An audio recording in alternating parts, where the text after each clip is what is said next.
Welcome to it. So you clicked on this video, which means you're probably interested in learning how to warm up to lift weights, which means you've probably already watched a couple of different videos about how to warm up to lift weights, which means you've probably already heard a couple different opinions about warming up to lift weights that all contradicted each other in various ways. Here's what I need you to understand right off the bat. Everybody who has an opinion about how to lift weights also has an opinion about how to warm up. Science has not yet uncovered the one single warm-up strategy that reigns above all others, and I don't think they ever will have the answer. I think we'll only ever really have options. And that's because a good warm-up takes two main things into consideration, and these two things are always going to change. That is the person and the practice. So let's think about a sandwich. The meat and the cheese. That's the person and the practice. That's you and your workout. But the bread holds it all together. I mean, two slices, that's the warm up and the cool down, providing structure and stability, a top and a bottom, a beginning and an end, if you will. But ideally, the bread should complement the meat and cheese. And your bread choice needs to make sense on your sandwich. And no, more bread is not necessarily better. I mean, you wouldn't want to put an entire baguette on a turkey and cheese. I hate sandwiches at New York delis. There's too much meat on the sandwich. It's like a cow with a cracker on either side. What would you like? A pastrami sandwich?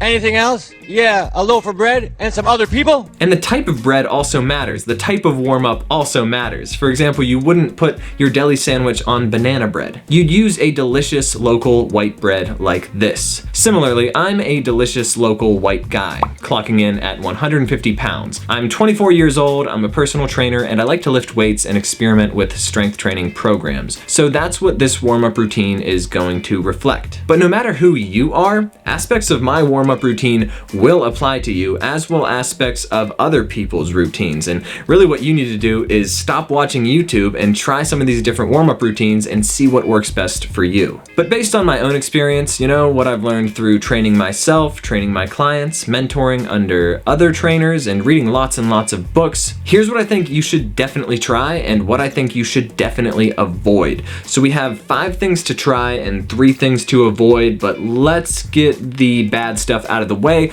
Let's start with 3 things that you should definitely not do before your next workout. 1. Holding static stretches. This means holding a low intensity stretch for a prolonged period of time, say about 30 to 60 seconds. Static stretching has been proven to temporarily increase flexibility and range of motion, which is great, but it's also been shown to temporarily reduce max force output or total muscle strength, meaning it can interfere with your performance on those heavy working sets, and those are the sets that matter most. So that means this will negatively affect your overall progress in the long run. Not to mention, increased flexibility is not an inherently good thing. You want flexibility and strength, not just one or the other. When both work in tandem, you have mobility, and that trumps either in isolation. If you've just spent 20 minutes static stretching, you're gonna feel super loose and limber. You might have more range of motion in your arms, you might have more flexibility in your legs. You're gonna feel loose, but you're kinda gonna be like the Wacky Wave Man outside of Best Buy. Now, the Wacky Wave Man, he's super flexible, and he can access nearly any range of motion, but the problem is,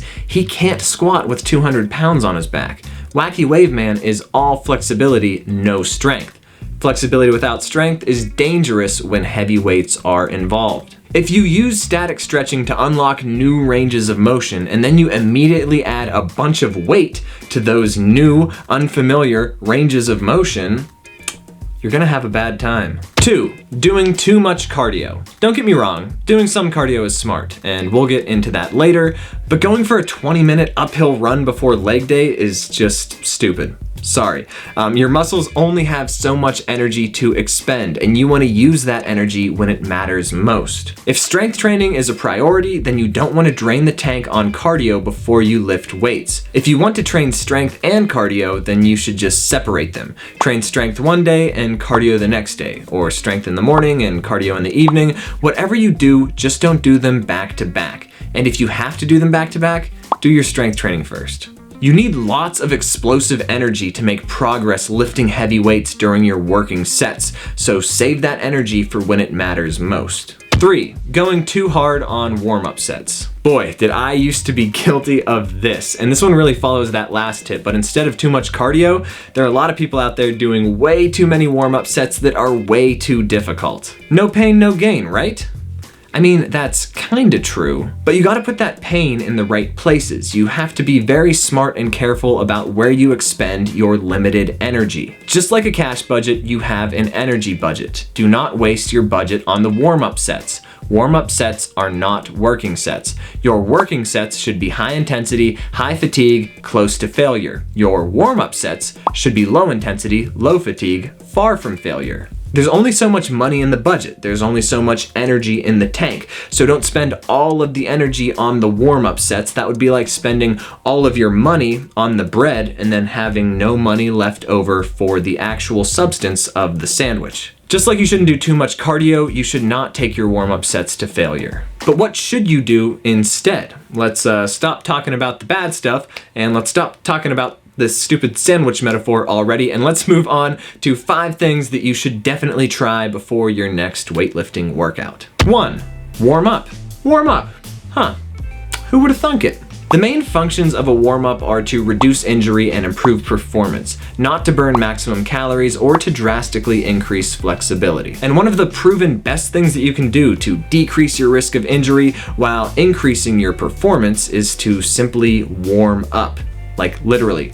Warm up your body, increase the body temperature. Now, you still want to avoid super high impact activities that'll bang your joints around like sprinting, so instead go for a walk or hit the elliptical for like 5 to 10 minutes. Your blood flow, your heart rate, body temperature, and oxygen uptake will all increase, creating a safer and more effective environment for your training to occur. 2. Get the cracks out. Man, sometimes you can't tell if I'm warming up or making popcorn.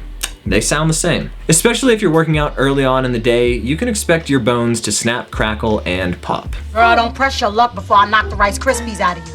In general, if these sounds are not accompanied by pain, then they are nothing to be afraid of, but they can be quite alarming if they occur while you have heavy weights on your body. So here's what I do to get the cracks out before my workouts. This also helps to put my limbs through complete ranges of motion before testing them with heavy weights. It's like an extended warm-up. It's a bit of a yoga-inspired vinyasa sequence that goes like this. Exhale and swan dive down. Inhale to flat back. Exhale and place your hands on the ground. Walk your hands out into plank position. Make sure your core is tense and your tailbone is tucked. Now swing your body under a fence into upward dog. Lift the hips back into plank position. Go down for a push-up. Plant your body on the ground. Lift your chest up and retract your shoulder blades. Now come back down softly and then back up into downward dog.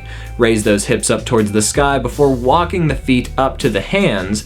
Inhale up to flat back. Exhale down. Inhale, reverse swan dive back to the starting position and repeat everything in reverse. I'll do this entire sequence about 5 times before most workouts, and that'll get most of those little snaps, crackles, and pops out of my system. And then my entire body will be ready for a workout that does not sound like my favorite childhood breakfast cereal. Snap, crackle, Rice Krispies. 3. Use a well-designed workout program. Most well-designed workout programs will begin with the main move of the day. This is like a big foundational compound lift, and you'll do this before moving on to accessory work for complementary muscle groups. And I'm currently doing a full body, 3-day-a-week routine centered around the big 4 foundational compound lifts: the squat, the deadlift, the bench press, and the overhead press. For my main working sets, I'm lifting heavy weights in the 4 to 6 rep range, and then I'm doing more isolated exercises in the 6 to 12 rep ranges. It's important to start with the big compound lifts because they work a lot of different muscle groups at once. And once a specific muscle group is primed for action, it's good to go and you don't need to do warm-up sets for that specific muscle again. So instead of doing a ton of different warm-up sets for all your different exercises, you can save time and just warm up with one compound exercise that hits several muscle groups at once, and then you can continue to train those activated muscles once they're already primed for movement. For example, after pull-ups, you've been working your back and your biceps, so you do not need to warm up your biceps for bicep curls later. Another example, after squats, you've been working your legs and your core, so you don't need to warm up your legs again for lunges. Makes total sense, right? But how exactly do these warm-up sets work? Let's talk about it. 4. Perform several warm-up sets of your main move. Let's just use the bench press for example because I love bench press. If you took notes from strategy number 3, then you'll understand that we're starting with the bench press because after warming up for the bench press, your pushing musculature will be primed for action. This includes your chest, shoulders, and triceps, meaning you won't need to warm up your chest, shoulders, and triceps for the remaining exercises. Start with the big lifts, warm up with the big lifts, and save time warming up on all of those smaller lifts. And that's why we're starting with the bench press today. And with the warm-up sets, there are 3 main objectives. 1, to practice the movement. 2, to increase blood flow to the specific target muscles. And 3, to get your limbs comfortable under heavy loads. Today I'll be doing 4 working sets, and for these working sets I'll be using a pretty high level of intensity and pretty heavy weights, as well as relatively low reps, like anywhere between 4 and 6 reps. That's all I'm doing, and the rest intervals are going to be pretty long. That can be anywhere from 2 to 4 minutes. And to give you specific numbers, I'll be benching 235 pounds for these working sets, which is a decent amount of weight to be on top of a 150-pound dude, so I need to work my way up to that weight. That's what the warm-up sets are for. So I'll also be doing 4 warm-up sets on top of my 4 working sets, and the warm-up sets obviously happen first. And for these warm-up sets, I'm going to be using a much lower level of intensity. These are going to be much easier. I'm starting with light weights that get progressively heavier, and I'm starting with high reps that get progressively lower. And here's my general rule of thumb on how to set up your warm-up sets. The first set is insanely light. Go for 10 to 20 reps. Now you can use just the bar, that'll be 45 pounds for an Olympic style bar, but if that's too heavy, if you're new to lifting weights, you can just swap it out for a mobility stick or something, like this is just some PVC pipe. No matter what, you want to keep your form dialed in. Do not throw the weight around like a maniac. Treat the light form just like the form in a working set. Dial everything in. This is about practicing movement. For the second set, you want to use about 50% of your working set weight for about 8 to 10 reps. This should be moderately heavy, but not too hard. Half of 235 is somewhere around 115, so I just did that for 8 reps and called it a day.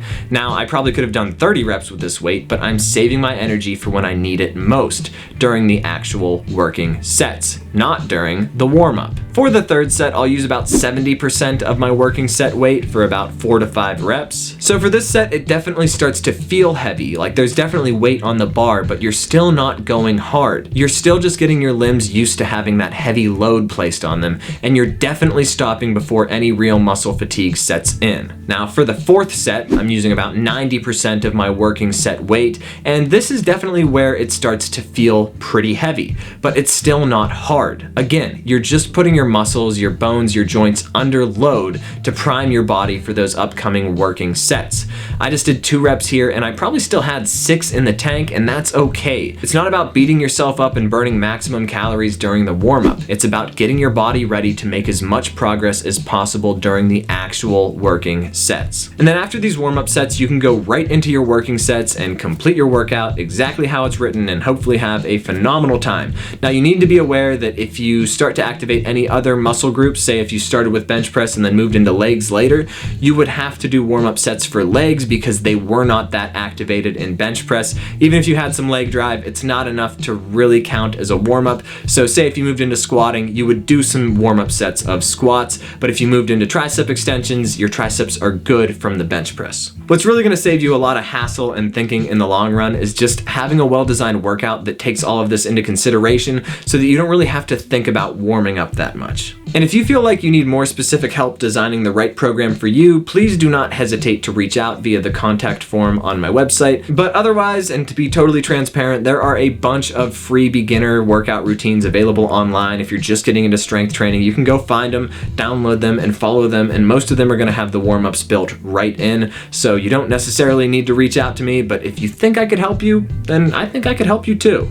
5. Practice specific mobility exercises for your specific body. Remember when I talked some crap on stretching earlier in this video? Well, yeah, you shouldn't stretch right before your weightlifting workout, but you should stretch either right after it or way earlier in the day. On weekends, I like to practice mobility in the early morning and then let several hours go by before I do my strength training. I'll hop out of bed and do my mobility routine around 7 a.m. to prime my body for the day. Then I'll meditate, play with my dog, eat a stuffed pepper, play some video games, get some groceries, do some emails, eat another stuffed pepper, drink some pre-workout, and then I'll warm up and lift weights. I am a huge proponent of training both strength and flexibility simultaneously. That means increasing them both at the same time. Not necessarily doing them both in the same workout period, but when you zoom out and look at month to month, you are increasing both at the same time to overall result in a body that is just maximally mobile. Another shameless plug, if you don't know where to start with your mobility routine, then you can head over to chasebarron.com and check out the free home exercise section where you'll find a bunch of mobility moves that all address very common muscle imbalances.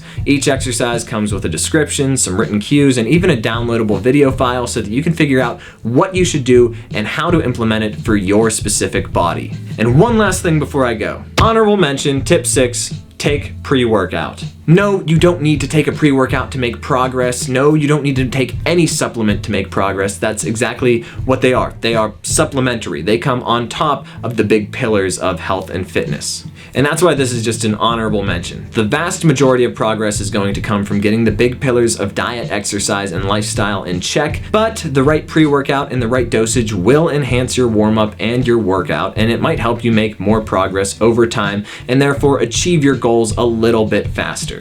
And this video is already getting kind of long. I don't want to spend the next 20 minutes talking about pre-workouts, so if you are interested in pre-workouts and getting that maybe extra 10%, 5% of gains, I'll bloop a video up here as well as in the description below where you can learn all about the pros and cons of pre-workout as well as how to save yourself a lot of money in the long run by making your own DIY pre-workout. That recipe will be in the video, so if you want to check it out. But if you don't, that's okay too. And that's it for today. That is my 2 cents on warming up for your next weightlifting workout. And again, this is just my opinion based on my own experience and my understanding of the latest research, but other people might disagree with me. And at the end of the day, you got to realize that you are allowed to have an opinion too. So take this video, take some other videos, and go try this stuff out for yourself. See what works best for you. And if at the end of the day you think I'm a total moron, you want to go sprint up hills and do some static stretching before your next leg day, that's totally fine. We can disagree entirely. I might be a total idiot.